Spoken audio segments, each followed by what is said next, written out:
what he did, countless children, innocent men, women, and children dying in these wars. And where were all these people, these outraged, sanctimonious a-holes about the immigration policy, about Obama's policy of death and destruction and misery over there in the Middle East and North Africa? I mean, is it not glaringly obvious that we're being manipulated by these people? They make me want to vomit. I'll puke on all these people's faces, man. Don't tell me I lack empathy and compassion for these people, these children, these desperate immigrants. I don't. I let the whole planet emigrate to America, to California if they want. Once we fix our own damn problem, but let's do this in an orderly fashion that's logical, it makes sense. First come, first serve. Deal with it. You've got your own hard luck Native American people to deal with. Once we're all satisfied and taken care of, you can move on from there. In the meantime, okay, don't give me a bunch of BS. Okay, stop feeding me BS and the public at large and trying to confuse the issue. It's propaganda steering us into division. More and more division. The devil is in the details of this thing. We're all being harangued, man. It is not a Democrat-Republican thing. It is not a conservative-liberal thing. It is not a socialist-capitalist thing. It's an evil versus righteous thing. And if you're a good socialist, you're a good capitalist, if you're a good Democrat and you're a good Republican, if you're a good conservative or a good liberal, remember, we're all on the same page here. Let's affect change by unifying and going against this machine of monstery. They're horrible, evil people that are running roughshod over us, keep increasing our cost of living tax, keep creating more and more misery in the social, political, economic front, more unrest, more division, more classism. God Almighty, help us. We need God's help.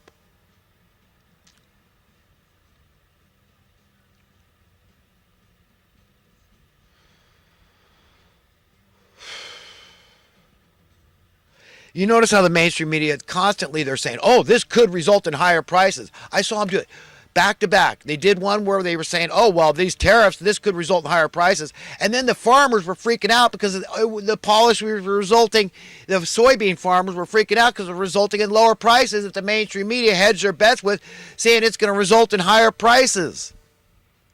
Do you understand what I'm saying here? It's having the opposite effect. It's bringing down our cost of living tax, these tariffs are. Because we're going to reduce our national debt. That's going to... Any attempt to get America into the black is going to be met with extreme resistance by the status quo establishmentarians. That's what they're deathly afraid of. Solving the problems. And I cited why. If their whole system would fall apart and be exposed as fraudulent. They'd be rendered irrelevant. We don't care about these idiots, man. Once we're all set free, what do we care? We don't want to listen to you. We're not interested. Mainstream media cover something else, man. Cover the surfers and the skiers, something else, because we don't care about these nitwit politicians who think they're somebody when they're nobody. This is I object to this. I mean, I don't object to people having important jobs. That's good. I think Infowars is an important job, and the reporters have important jobs. They're the cutting-edge educators. Do you understand? It's very important. They risk their lives to bring information like the 9/11 being a big scam and fraudulent. That's very important jobs they're doing. And they should say, okay, it's a very important job, but they should be humbled by that fact. And don't become men of self-importance. That's what I only inject. I talk about Rob Dew, one of the reporters at Infowars. I call him Rob Spew jokingly, because I think he's got a hint of elitism somewhere in his bones, in his blood, and I can detect it. I've got like a sixth sense, and I can tell an elitist, and I just don't like that. So don't be a man of self-importance. This is something my dad and I also agreed on. We couldn't stand. We had very little tolerance for men of self-importance. Okay, you don't want to be one of those. Because again, it leads into being a good American, believing in full equality, which has nothing to do with individuality and one guy does something better than another, and we can still compete in games and give awards to who's best at that's fine. Play your little games. But at the end of the day, when it comes to God's children, we're all equally beloved. We've got to believe certain fundamental facts about how we should perceive, the right way to perceive, so our reality is intact, and we're believing with a sound mind, and we're believing logically, okay? And our faith, therefore, is based on science for the most part. It's really scientific. Like, what's his name? For every action, there's an equal though opposite reaction. That dude, Newton.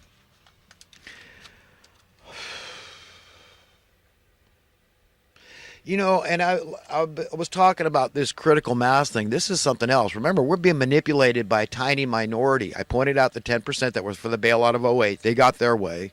So none of the implications that would have come from true capitalism, free market, were realized. Very little. A little bit. The housing prices dipped a little bit, but then they picked up steam and they've gotten up, and then some more, okay, from that time. So a tiny minority. And we point out that the fly in the ointment, the flaw in a democracy, is this idea, well, it could be, what if it's two wolves and a sheep sitting down and deciding what's for dinner? But it's much more acute than that. It transcends that even. Because it can be, as I've proven with this critical mass idea, that it's, one wolf and 10 sheep. Okay, 2 wolves and 10 sheep sitting down and deciding what's for dinner. Okay, right? Who's going to prevail in that dinner suggestion? It's going to be the wolves, right? They're going to kick the sheep's butt. You see, this is how they do it. This is how they get away with this crap. They've got the clout, they got the power. The wolves have the teeth and the strength. So they're going to devour the sheep. That's what's going on here. So we're far from a republic. We're far from a democracy. We've got a tiny group of elitists, just as 10% barely, a critical mass of people that are deciding the trajectory, okay, this descent into hell, third world status in America. And if it's hopeless in America, where are we going to go? We want it to get so bad that we're, scrambling to get down to Mexico? Is that where we're headed? Maybe it is where we're headed. I don't know, man, but we're in bad shape, man. We got to wake up. One of the reasons California's ahead of the curve is back in the early 70s, we had this Proposition 13 pass, the Jarvis Act. So the majority of California residents were homeowners at that time. So they said, yeah, we want protection. We don't want our taxes going up willy-nilly and our property reassessed every year and all those pay.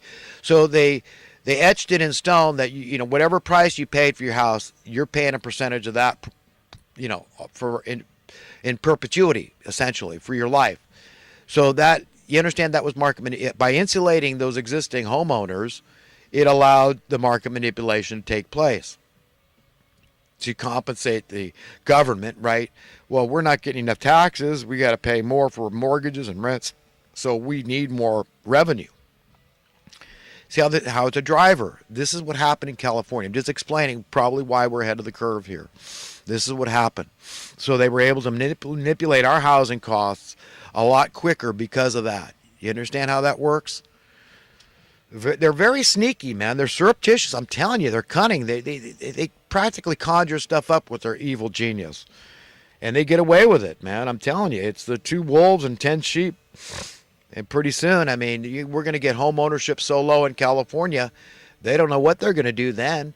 When they spend that $50 billion a year, they can't house anymore. And you got the property management companies and greedy landlords filled with avarice, like Rich Dad, that can't ever get enough. Buy, more.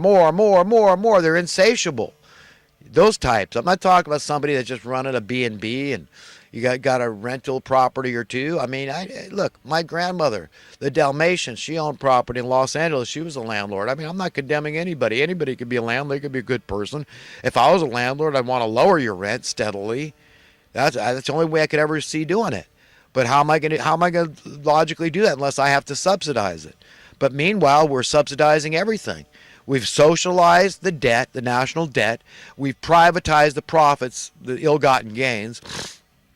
And it's just getting worse and worse and worse, man. This is serious. If I convey one thing, it's that this is serious. We're in it deep.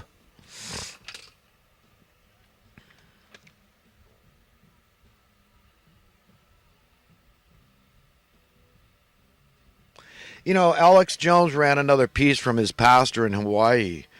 And this guy says, oh, well, these aren't ETs that are being seen, these UFOs and this. And he's saying he knows that these are demons. Well, I'm not saying that there's not some demons flying around in spacecrafts, okay, that are stationed on Earth or even on the moon. According to the Chinese, they've found all sorts of structures, artificial structures built on the moon. This is all coming out now. But look, he doesn't know everything. This pastor doesn't know that this is...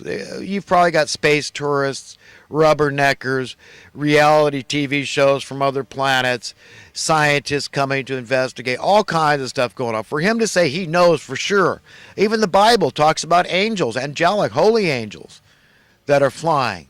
Okay, so he doesn't know it all. That's from your Bible, man. This stuff goes back, and some people say, oh, it's just new technology out there. No, no, no.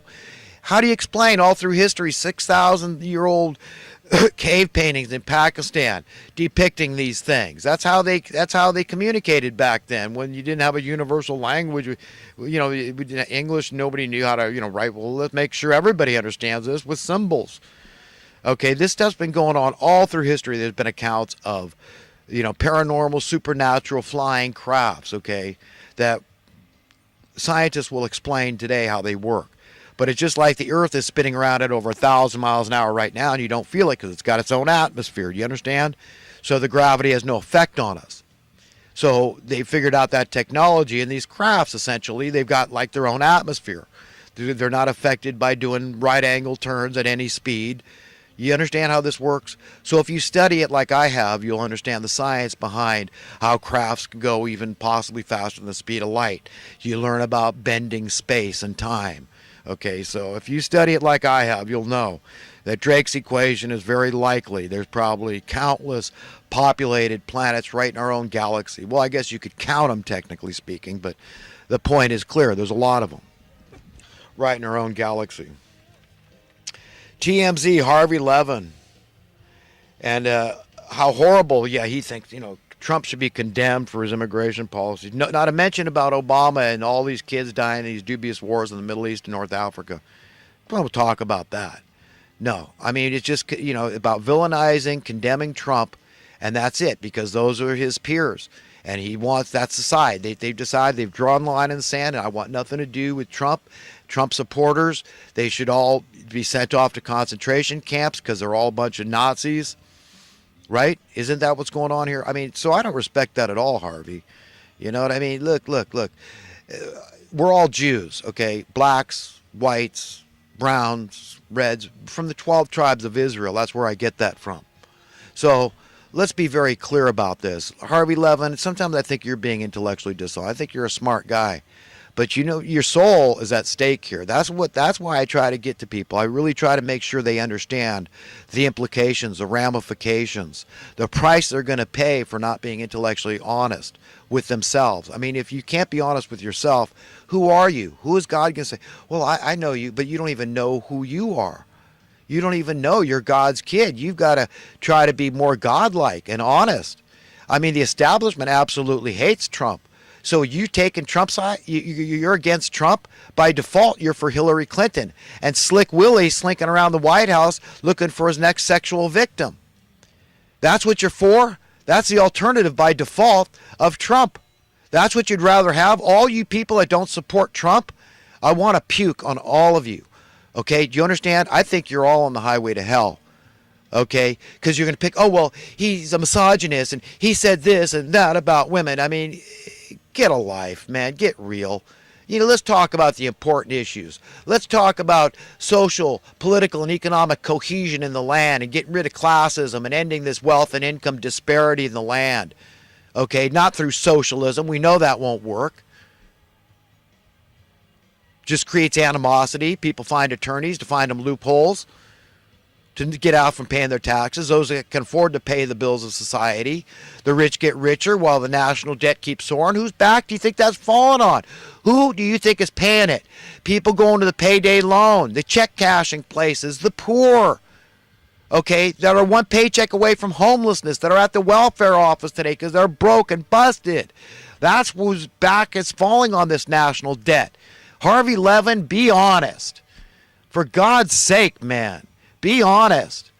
I don't trust these people. I don't trust these people. I don't trust these people that hate Trump. I know how the establishment despises him. From the Pope, the Antichrist, to so many of these political figures and business figures around the world, and these Bilderberger types, these elitists, these aristocrats, hereditary wealth types, these huge hypocrites. I know how much they hate him. They're opposed because to fix our social, political, and economic problems and to find peace in the land and safety and security and prosperity and freedom for the people is the opposite of what these evildoers want.